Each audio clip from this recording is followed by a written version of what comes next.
When death comes, nothing you have matters. Buddhist wisdom.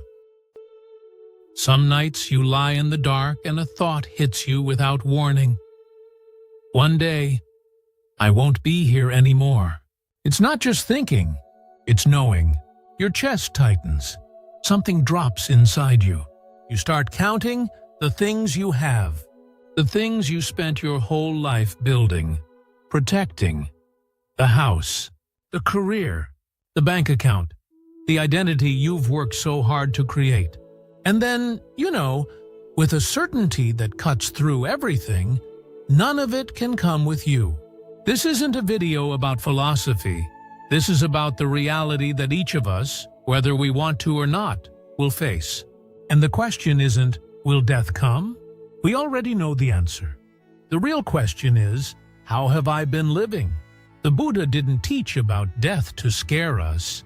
He taught about it so we could wake up to what truly matters, to a way of living that leaves no regrets. So let's take this journey together. Because when we stop pretending, we have forever. We finally start living as if this moment, this breath, this conversation, this simple morning, is what it actually is. Unrepeatable, precious, and already slipping away. When was the last time you felt truly light?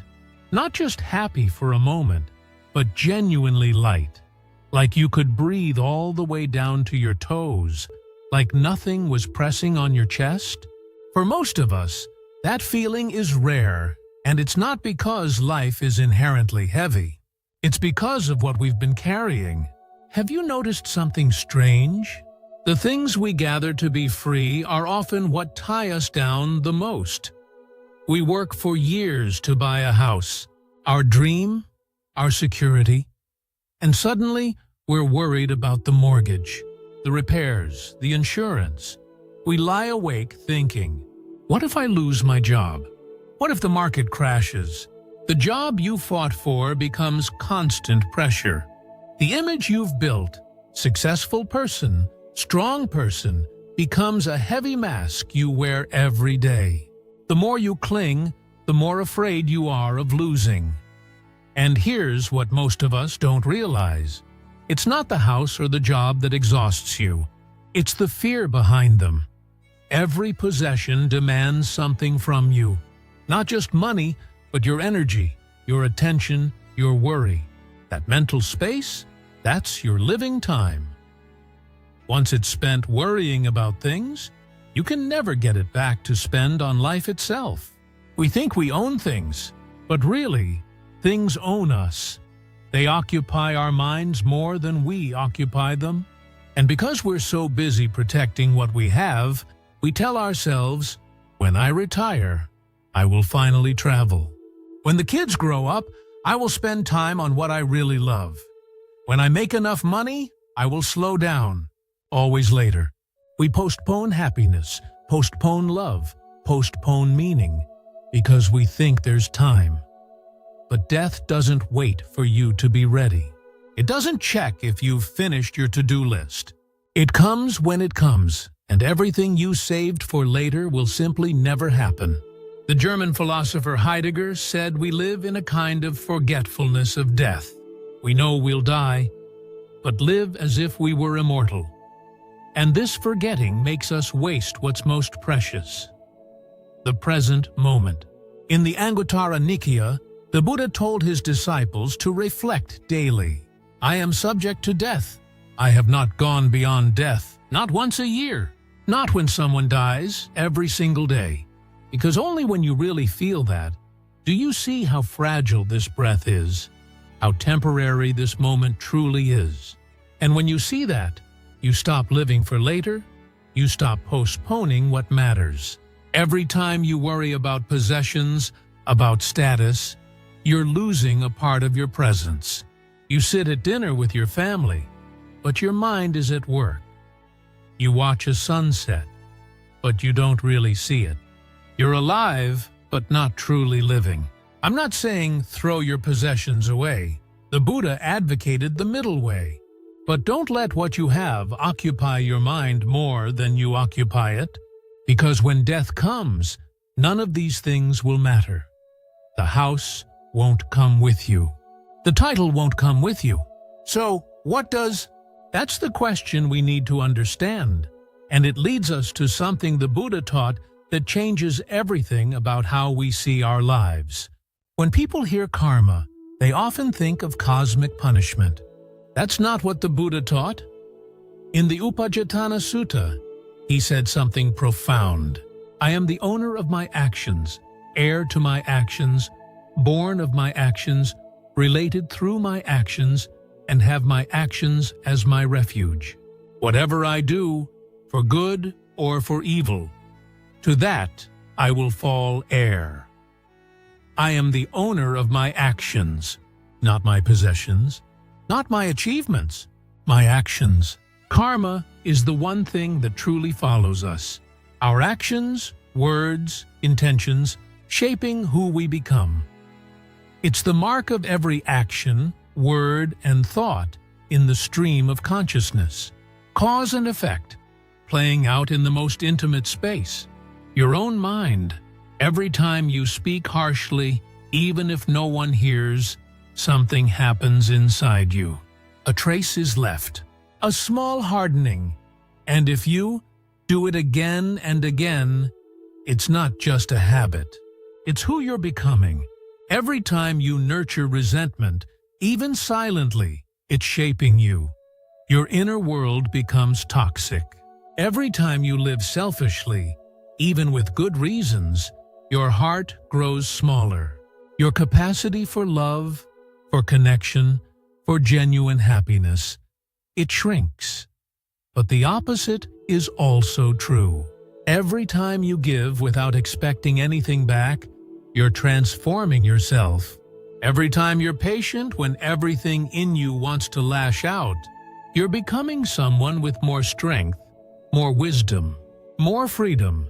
Every time you choose compassion over judgment, you're sculpting your own consciousness, creating the inner world you'll live in until your last breath. This isn't about rewards from some external force. This is about who you're becoming, second by second, choice by choice. And here's a truth that's hard to face. You can leave a house, quit a job, even leave relationships. But there's one place you can never leave: your own mind. If inside there's constant anger, jealousy, greed, you're living in a toxic house, no matter how beautiful your actual house is. The Buddha taught in the Dhammapada, mind precedes all mental states. Mind is their chief. They are all mind-wrought. If you speak or act with a spoiled mind, suffering follows you like the cart behind the ox. Like the cart behind the ox.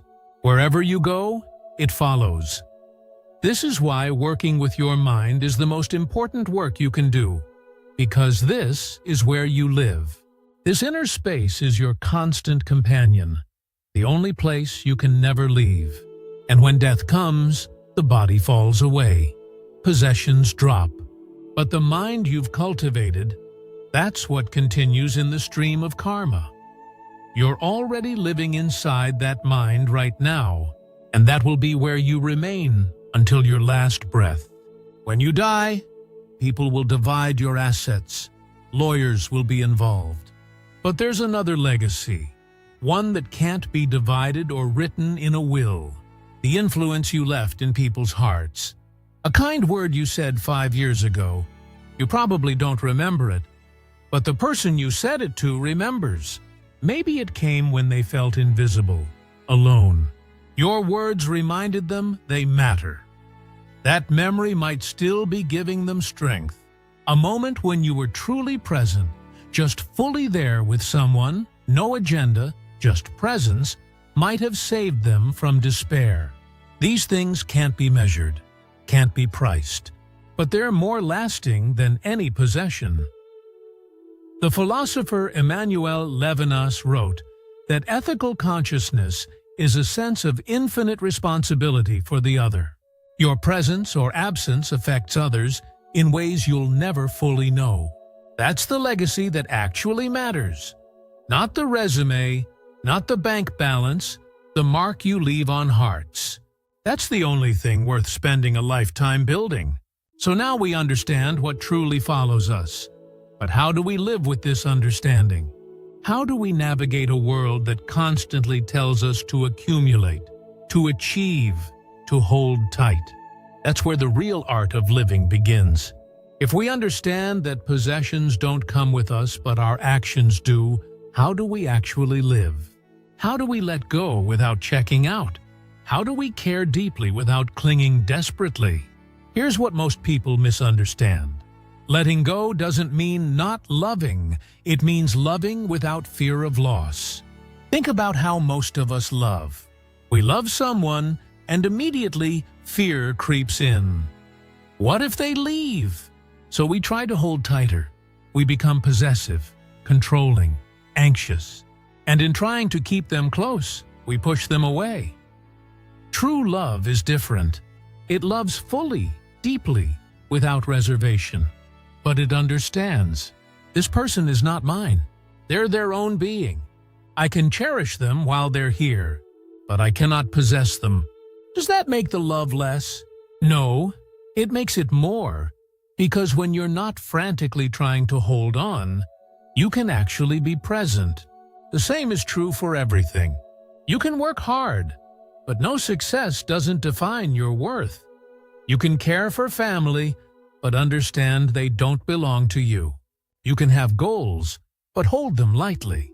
This is upekkha, equanimity, not indifference, but deep balance. Not overly joyful when gaining, not despairing when losing. Knowing both are temporary. This doesn't make you cold. It makes you stable, free. You can show up for life fully because you're not constantly being thrown around by circumstances.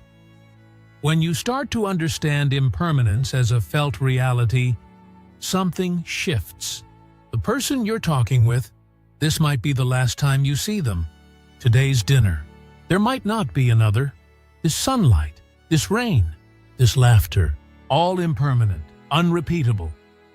For most people, this truth is terrifying. But when you really understand impermanence, you wake up. You stop going through the motions. You actually be there, fully present in the meal, in the conversation, not rushing to what's next, not dwelling on what's past. Marcus Aurelius wrote, "Do not act as if you have 10,000 years to live. Death hangs over you. While you're alive, while you can, become good." This isn't just a line from an old book. It's a reminder. This meal, this face in front of you, this laugh, you won't have them forever. So be here for them fully. These moments you're rushing through, these are your life. And if you're not here for them, you're not here for your own life. The Dhammapada teaches, contentment is the greatest wealth. Seneca echoed this. It is not the man who has too little, but the man who craves more that is poor.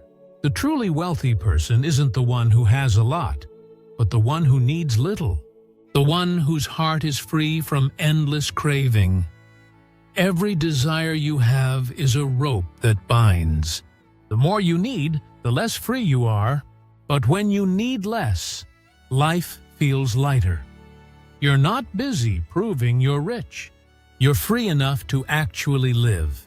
This is the freedom the Buddha spoke of.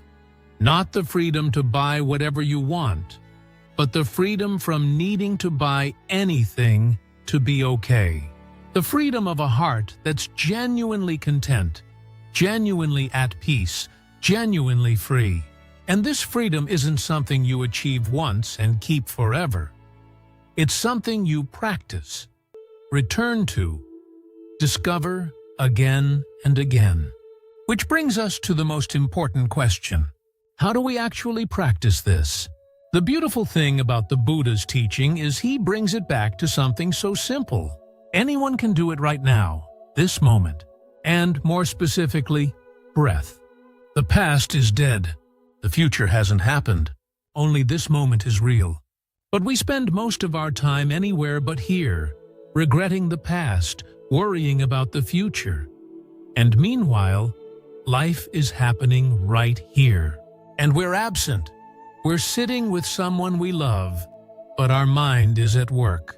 We're eating, but not tasting. We're alive, but not living. The Buddha taught in the Satipatthana Sutta, when walking, know I am walking. When standing, know I am standing.